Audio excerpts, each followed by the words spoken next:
All right, guys. I know that you have taken notes on this PowerPoint. Keep them coming if you haven't. All right, those are all due. I believe they were due. Just make sure you're getting those in, all right, as soon as possible. But we're going to go through this PowerPoint real quick. I know we started in class before we went on this break. We're just going to kind of continue it, all right? So we went through this, all right? We have the 4 Ps. So the marketing mix, all right, is the 4 Ps. All right, so there it is. So it's the 4 Ps. All right. So first one is product. All right. And this talks about the target market. All right. Well, this talks about the product itself. All right. So what is the product? We looked at the Beats headphones. All right. And that design. All right. All the marketing that goes out to that. It's all pointed at a specific target market. All right. They have a specific person in mind that they know is going to buy that product based on obviously the promotion, where people can buy it, the price of the product itself, and the style of the product. So when we talk about product, though, we're talking about the product itself. What does it do? What is unique about it? What does it look like? What does the packaging look like? So that's where we get our target market, right? And that will also put our product in a certain segmentation. We talked about different segments. There's geographic segments, right? So John Deere tractors not being sold in the middle of the city, but being sold in a rural area way outside of the city, right? Be a better location due to the geographic nature of it. We have as far as segmentation, geographic, we have income level, we have lifestyle. Right? There's a few of them. We're going to go into that in more depth. Right? Talking about needs and wants. I mean, what is it? What constitutes a need and what constitutes a want? If you have a need, right, you need to push your product as something that people need. Right, this is going to change the way that you live. It'll make things better for you. You need this. Right, it's like having a cordless phone versus the phone that used to have the cord that got tangled up. Right. Wants as well, right? So if you have a want, you need to really push that product to the individual. Here's why you really want this product. Goods, services, and ideas are what we're talking about here. All right, price, again, the value, the production cost, how much does it cost to produce? That's going to affect the selling price. How much profit do you make off of it? And then what's the retail price? All right, what's the wholesale price? We're going to get into that more. All right, but wholesale price, all right, when a business makes a product, right, oftentimes they sell that product to the wholesaler, right, and the wholesaler buys these products from the business in large amounts, massive amounts, okay? So if you think about this, the business is going to sell them for cheaper because they're buying the products in bulk. So wholesale stores buy the products in bulk, and the company is going to sell these products to the wholesalers cheaper. However, they're buying so much of the product that this is good for the business. They're willing to sell it for a lesser price due to the high amount that is being sold. Right? Versus retail. Retails oftentimes buy the products from the wholesalers. Now they can also buy them directly from the business themselves. However, most often it happens that the company will sell it to the wholesaler. The wholesaler then sells smaller increments to the retailers, who then jack up the price and sell it at the retail stores. Okay, we'll get into the whole. We'll get into that in a little bit here. All right, place. All right, so the distribution process. I think the slide at the end is really, really good, talking about the distribution process, which we'll go through. But yes, the place is not just talking about where it's sold, but it's also talking about the distribution process as well, and the location of where it's sold. That can be an actual location, like a retail store, right? But that could also be online, right? So where can I get this product? Can I get it in a store? Can I get it online? Can I get it in both places? All of this is very important for the business to identify so that the customer can get their hands on the product. And then finally, promotion, advertising, logos, slogans, jingles, and propaganda strategies.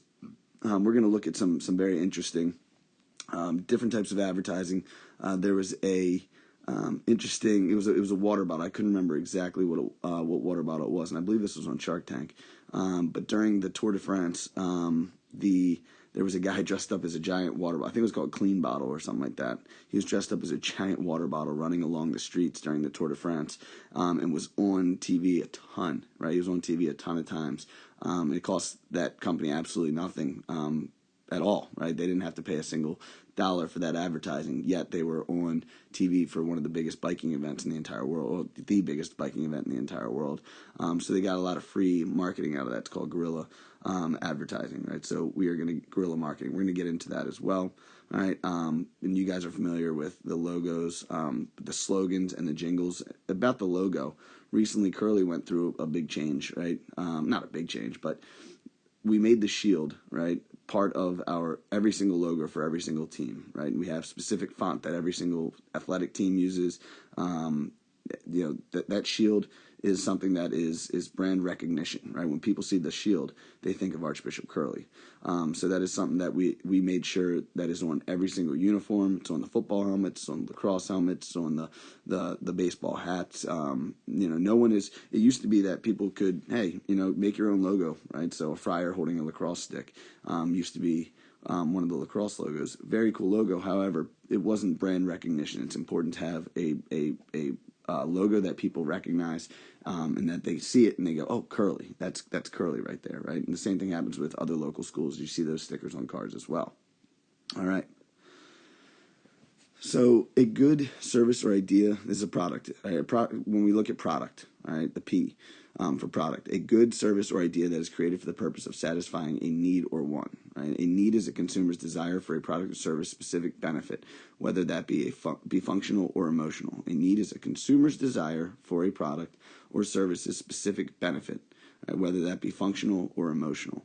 And then a want is the desire for products or services that are not necessary, but which consumers wish for, right? So something that you wish for is a want, right? And something that has a benefit that creates a desire, right? So it's a benefit. Again, like I said, the cordless phone, right? That is something that at first, you may have looked at it and said, it's kind of a want, but now it's in every single house, right? It became a need as people became more mobile around their house. Now it's a cell phone, right? We had cell phones that turned into smartphones. Smartphones were kind of a luxury at first. Now we have business managers who are, they need to have that cell phone so they can be around their email 24/7. Their companies will actually issue it out for them, right, for that purpose exactly. So sometimes sometimes wants become needs and vice versa. But think about it this way, right? If it's a want, it's something that you just wish for, right? Versus a need is something that, you're buying it for the specific benefit, right? Whatever that benefit is, whether it be functional or emotional, it's desire for it for that. Okay, we'll get into that a little bit more. So a good is a tangible product that is purchased for consumption by the consumer and has a manufacturing process. This is a tangible product, means you can hold it. All right, that's what a good is. A service, performing a service for the consumer either because they do not want it or cannot do it, or do not want to do it or cannot do it. Okay, so a lawn mowing service, right? There's a lot of services out there. But again, this is not a good. This is something that there's cleaning services to clean houses. We're going to go and look at a few of these in a minute. But services. All right, an idea. It's an attempt to communicate a brand, product, or concept to the general public by creating a strong message. Right. So again, people are willing to spend money on ideas at times. Remember the Ice Bucket Challenge, right? That was an idea, right? An attempt to communicate a concept there to the general public by creating a strong message. And that message was to fight ALS, right? Or Lou Gehrig's disease. Again, you're not buying a product. It's not a service. It's not benefiting you necessarily as a service. But it's an idea that creates a strong message that people can get behind. Okay. There's the Ice Bucket Challenge there. All right. So if we look at this, right, is this a need or a want? All right, that's going to be a want. All right, it's not. There's no benefit to a bouncy ball that's going to, no functional benefit to that bouncy ball. However, that is something that kid would wish for, right? If he saw it on TV, if it was advertised properly, right, it might be something that he wishes for. Right, the Ice Bucket Challenge, right? This is an idea, right? It's not necessarily a need, right? Yes, we do need to have more funding for diseases out there, right? But this became something that people really wanted to do, and they had a strong desire for that as well, right? Autism Speaks here. You can look at this as a good, right? It's a T-shirt, right? It's a good, but it's also pushing across a strong message. So you can look at this as a good that is pushing an idea here, right? Which makes this maybe even a stronger shirt. If it was just a blue shirt, right, there wouldn't really be anything special about it. However, this shirt is pushing an idea that may speak to people, and again, change that want to maybe a need. Maybe it's teachers who work with students that have autism, and want to wear that shirt during the school day, whatever it might be, right? Netflix, I think right now that's a need. But in general, Netflix being a want, all right? There are other ways to entertain ourselves besides watching TV, right? But generally speaking, Netflix is a want, right? This could be a need, could be a want. The cell phone here, right? Could be a need, could be a want. Definitely a good. And by the way, Netflix is a service, right? It's a service. Right? It's a TV show, movie watching service. Right? You're not actually, there's nothing that you're holding there, right? It's just it's a service. The phone itself is a good, right? And is it a need or want? I think that depends upon who the person is. Again, my father is a manager of pharmaceutical sales manager, so therefore his company requires that the managers and the reps have these phones so that they can remain in constant contact, whether that be through email or through calls as well. But the email being very important as they have to be by their phone 24/7. All right, we have the pasta strainer over here. All right, definitely makes it more convenient. Right, this is probably a want, not necessarily a need if you have a strainer. Right, and then recycling. Right, recycling, that is an idea. Right, and that is a need. Right, people push that across as a need as we move into the green space of this as we try to reduce pollution, reduce waste, right, and try to make this world a better place. This becomes a need. Price, what the customer is charged, right? The price is what the customer is charged. Value is what the customer gives up relative to what they get. So anytime you're at the store and you want to purchase something, you look at the price, and without even realizing it, you do this calculation in your brain. Is that price there worth the value of my money, right? So it's very important that you price products properly, because there's a fine line, right? As I said, that calculation in your head is something that does occur without you even realizing it. So you need to understand that this happens to all individuals. So value is very important, right? What is the customer charged? And do you think it's a reasonable amount to charge the customer based on what they will perceive as the value? Will they be willing to give their money up for that product, judged on what they think the value of the product is, right? All right, back to price, production cost, the cost of manufacturing the product, all right? Selling price, what the customer pays for the product, and then profit is the difference of these two. So the difference between the production cost and the selling price is the profit that you make off of it. So you make friendship bracelets, sell them to friends, all right? The selling price is $4. It costs you $1 to make it, so your profit would be $3, all right? Suppose you sold 10 of them. How much would you make? That would be $30. Wholesale versus retail. Wholesale is what the store pays for the product. Okay, again, the wholesale price is what the store pays for the product. Retail is what the customer pays the store. All right, so if I say, what is the wholesale price? The wholesale price, again, is what the store, all right, is paying for the product, the retail store most likely. Can we as people buy from wholesale stores? Yes, right? Costco, BJ's. There's tons of them out there, right? Wholesale stores, they're clubs that you have to join, right? You can't just walk into there without a membership, right? So there's a special caveat there where you need to be a member of these stores, right? But generally speaking, wholesalers, their biggest market is selling to the retailers. So the wholesale price is what the store is paying for the product, and then the retail price is what the customer is paying the store for the product. Okay, so Mary Jane makes soap at her house. She packages it and sells it to the nearby craft store, Craft Barn.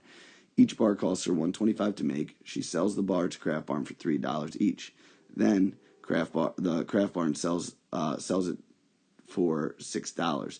This month she sold 50 bars. Well, where's the wholesale store? There is no wholesale store here, right? There is no BJ's or Costco in this equation, right? But the wholesale price, she's selling multiple bars of soap to the Craft Barn. So the wholesale price is $3. That's what the store is paying for the product, right? So the wholesale price is $3, and then Craft Barn is selling those for $6. They're marking it up. So the retail price, if you were to go to the Craft Barn to buy it as an individual, you'd be paying $6. Right? Again, this allows for both Mary Jane to make a profit as well as Craft Barn. Craft Barn needs to make a profit off of the product as well.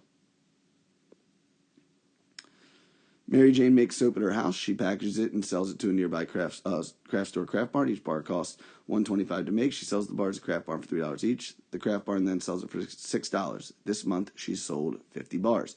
How much did Mary Jane make this month? Right, she made $87.50. Right, and the Craft Barn sold 50 of the bars as well at $6. Right, so, but it costs $3 each for them to buy it. So you have to subtract that as well, right? So if you did $6, times 50, right? $6 times 50, you're gonna get $300. However, the Craft Barn had to pay $3 for each of those bars of soap, so you would have to cut that in half. So the Craft Barn ends up making $150. Promotion is the advancement of a product, idea, or point of view through publicity and or advertising. Okay, publicity and or advertising. So publicity is very important. Obviously, advertising is crucial as well. You're seeing ads all day, everywhere you go. Again, oftentimes subconsciously, you don't even realize that you're looking at that product. But just seeing that brand, right? It just, again, in your brain reaffirms that brand over and over as you see it, right? So like the McDonald's arches. The McDonald's arches are actually more recognized in the world than the Christian cross, which is pretty shocking if you think about it, right? Religion, been around for thousands and thousands of years, right? Christianity, right? It's been around for thousands of years. The cross, it's in every church, it's all over the world. However, McDonald's, their arches, their golden arches, are more familiar to people globally than the Christian cross itself. So, again, just very interesting that the arches are everywhere, right? They're everywhere. So we're going to talk more about promotion. All right, logos. Emblem that promotes instant public recognition. We talked about the curly shield, right? Promoting instant recognition. All right. Jingles, and again, emblem that promotes instant public recognition. The McDonald's arches, right? Honestly, even churches work with this, right? If you are looking for a mass to attend, right? You're driving down the street. If you see a big building with a cross on it, you know that that's going to be a church, right? So again, it promotes instant public recognition.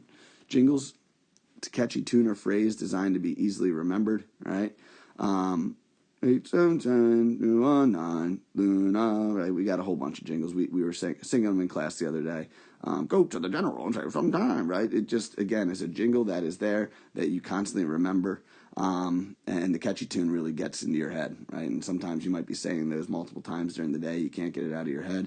Well, that's perfect. That's a good jingle from that company then, right? And slogan, short, striking phrase used in advertising. Geico being one of the big ones, right?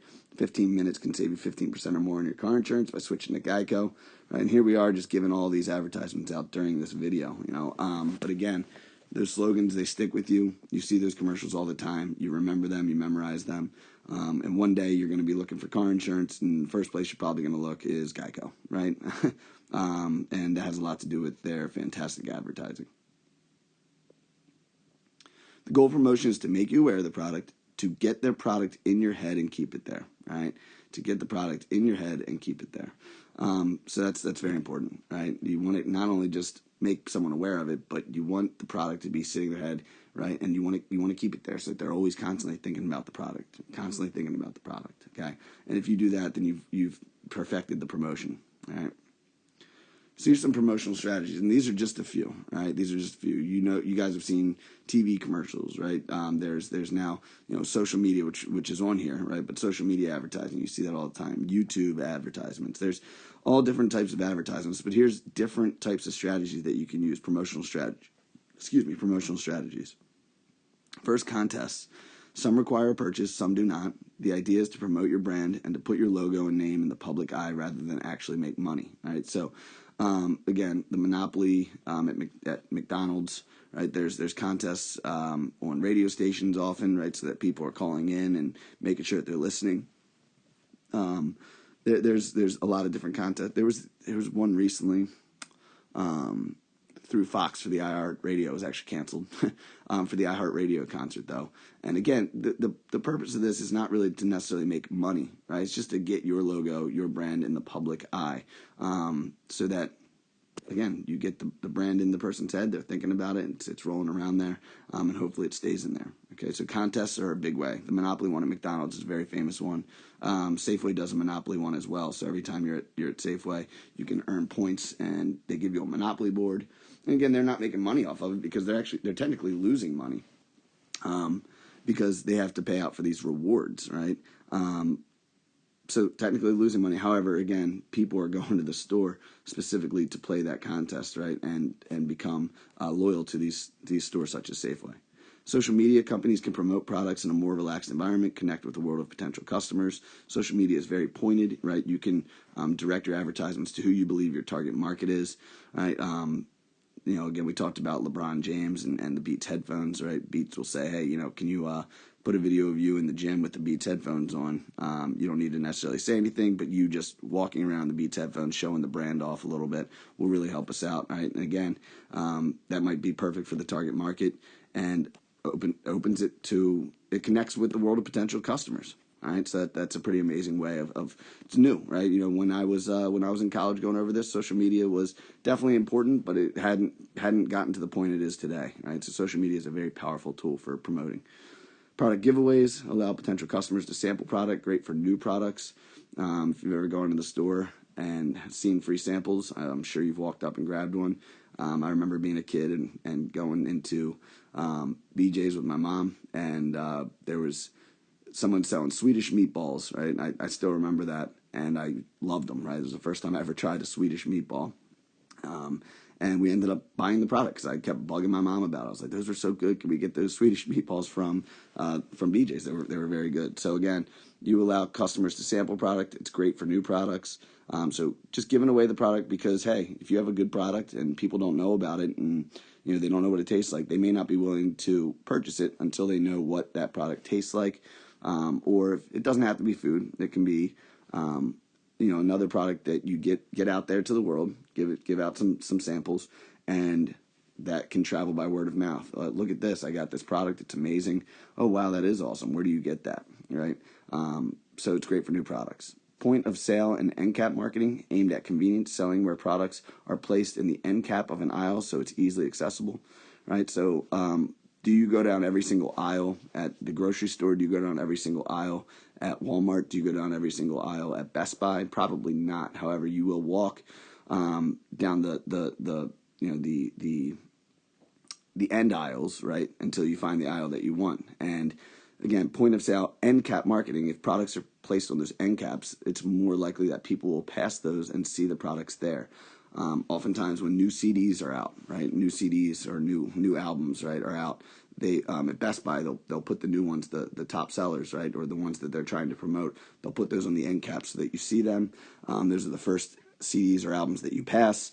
It gets at your head, and potentially you are buying it. Right. Another one is the point of sale. Right. So when you're waiting in line at a grocery store, candy bars, chapstick, magazines, right? All of those things are sitting there while you're waiting patiently in line.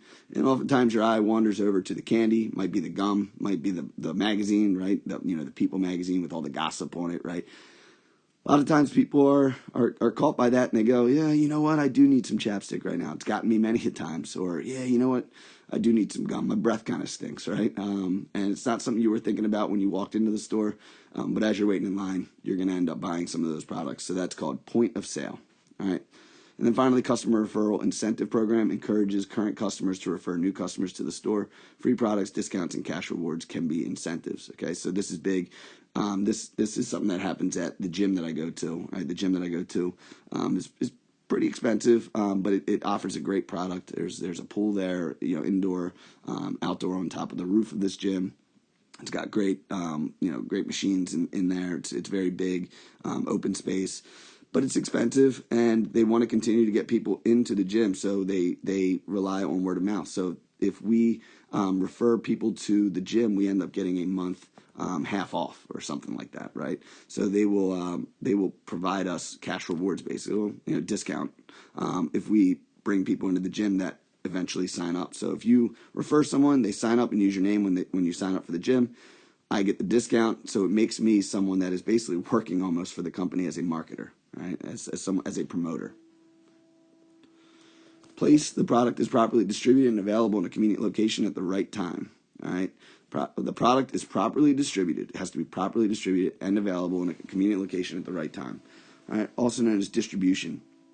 So do you have a size 8? Sorry, we're out of stock, right? Well, that's a bummer. I'm going to go to a different store, right? So that person loses business. So it's very important to have the product in the right quantities at the right time and at the right place, okay? You do not want products to be sitting on shelves in inventory. That is potential money that you have, right? That you cannot use, right? That you cannot use. It's capital that you have that's placed in the inventory. It cannot be used for your business at that time. So you really want kind of like just the right amount, right? So that you can continue to invest that capital back into the business. And if you can figure out the strategy to have it at the right place at the right time, again, supply and demand, there won't be any shortages. There won't be any surpluses. You want to be right at equilibrium. That's very important. All right, distribution channel. All right, these are a few. You can have producer, I said, to wholesaler, to retailer, to customer. All right, so the producer sells bulk products to the wholesaler. The wholesaler breaks those products down and sells them to different retailers, and those retailers are able to reach out to the customers, okay? There's also producer to retailer to customer, just like our example, right? We had Mary Jane selling her soap bars to the Craft Barn, and then Craft Barn was marking those products up more and selling them to the customer. Or we can do producer straight to the customer, right? So I know someone who makes candles, right? And she doesn't sell them to stores. She sells them right from her home, and she has an online service to sell them, right? So she has a website. You can go on there. I believe it's called Charm City Wax. But again, it's going directly from the producer to the consumer. What are the benefits of these? If you're the producer selling to a wholesaler, again, you got to think you're selling bulk products. You're selling a whole bunch of products at once, but you're going to sell it for a lower price. However, you're selling a lot at once, so that relieves you of that inventory that we were talking about. You don't want that inventory, so that's the benefit. You're willing to sell it for a lesser price because you're getting rid of more inventory, right? Versus producer to consumer, people might be buying one product at a time, one product, and it could be a slow process. So the inventory could be sitting for a long time. So a lot of businesses do a combination of all of these, right? The producer to customer, that you can, again, the business is making more money off of each product that's being sold, but it's being sold at a slower rate than if you're selling to a wholesaler.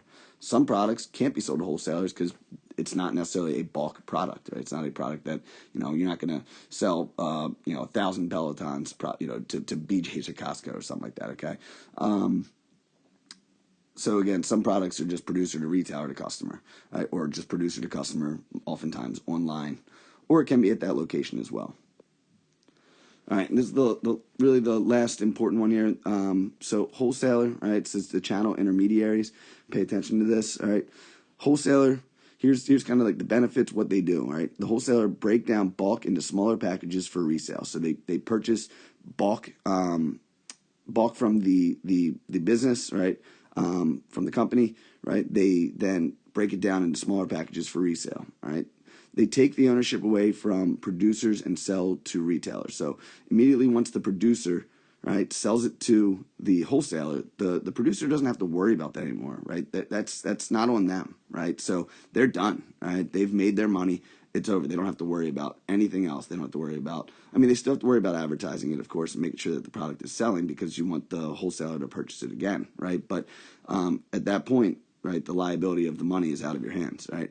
Provide storage facilities, right? So if you're selling it to wholesaler, if you don't have that much storage, this could be a benefit. Reduce physical contact between producer and consumer, right? That's another thing. It reduces the physical contact between the producer and the consumer. So, a butcher, right? If you're somebody who has a, queasy stomach, you may not want to go directly to the butcher to buy the product. So again, it might be a good thing. It could be a bad thing because then you are not the one that is able to sell the product personally to the customer, right?